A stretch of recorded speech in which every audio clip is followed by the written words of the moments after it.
Video বানাবো। এই মাত্র আমরা এসেছি জোঁদড়া।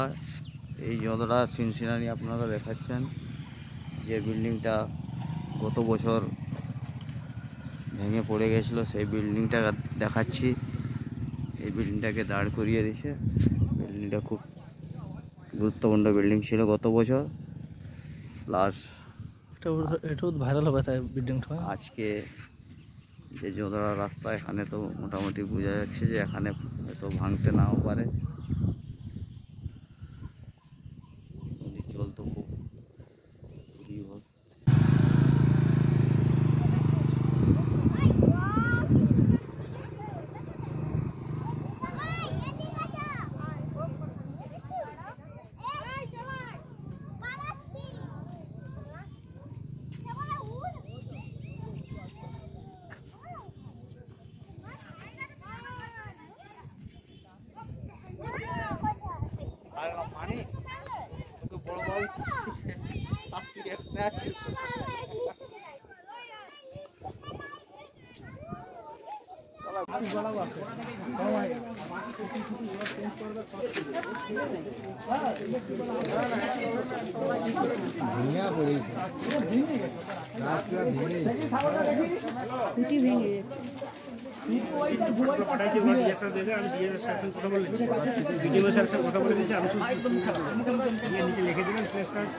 মাইতি এবং পাত্রপাড়ার বারাম পিএমজি সেই রাস্তার উপর। হ্যাঁ হ্যাঁ না এই গাড়ি হচ্ছে অসত্য গাছ। হ্যাঁ হ্যাঁ হ্যাঁ হ্যাঁ ইলেকট্রিক ডিপার্টমেন্টে ফোন করে মুহররম মাসের এই 10 তারিখের সমটা, এবং তিনি বলেছেন যে আমি আশা করি এই সম রাখার ফলে 1 বছরের গুনাহ আল্লাহ পাক মাফ করবে। এবং একজন সাহাবী এসে জিজ্ঞাসা করছিলেন যে কোন মাসের রোজা রমজান মাসের পরে সর্বোত্তম। নবী সাল্লাল্লাহু আলাইহি ওয়াসাল্লাম বলেন রমজান মাসের পর সর্বোত্তম সম হচ্ছে মুহররম মাসের সম। 3-4টা বিষয় নবী সাল্লাল্লাহু আলাইহি ওয়াসাল্লাম কখনো ছাড়তেন না। ফজরের আগে 2 রাকাত সুন্নাত, মাসের 3 দিন রোজা রাখা আইয়ামে তাশরিকের, আইয়ামে বীজের, তারপরে আপনার আরাফার সম, এবং এই যে মুহররম মাসের সম। এই সমগুলো নবী সাল্লাল্লাহু আলাইহি ওয়াসাল্লাম কখনো ছাড়তেন না। আরও এসেছে একটা বর্ণনা, আমি এটা পেয়েছি ফয়জুল কালামের মধ্যে, যে আশুরার সম রাখার পাশাপাশি ওই দিন যদি আপনি পরিবার বর্গের উপর খরচ করেন, ইনশাআল্লাহ আপনাকে সারা বছর আল্লাহর পক্ষ থেকে রিজিকের প্রশস্ততা দেওয়া হবে ইনশাআল্লাহ।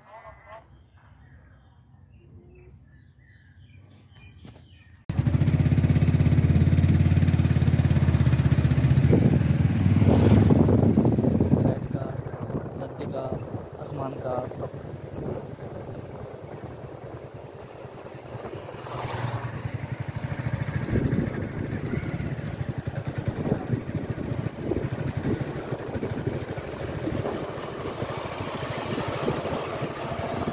नदी का भी पानी का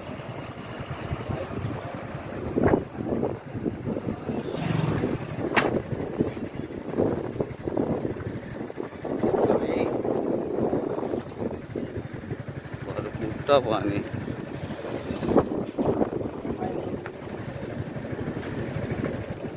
आसमान का लिखा है तो। हाँ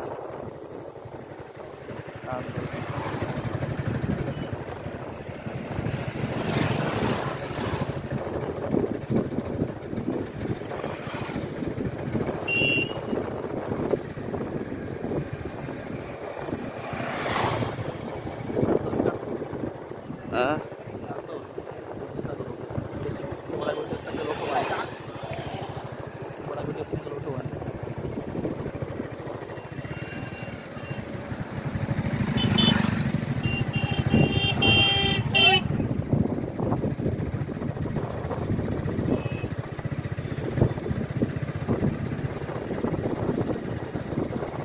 এই মাত্র আমরা আসতে যাচ্ছি নওপাড়া। নওপাড়া যেখানে ভোগ নিয়েছেন সেইখানে আমরা যাচ্ছি।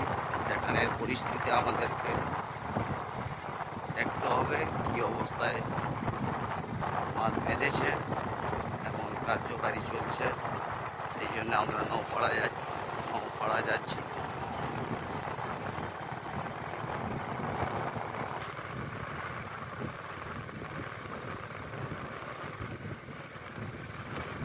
काट दो तो इधर पर स्विच तरफ स्विच হ্যাঁ इधर पर स्विच स्विच नीचे का स्विच बटन এটা ना वो नीचे काटो नीचे তেরিকা এটা कोई नहीं হ্যাঁ এটা नहीं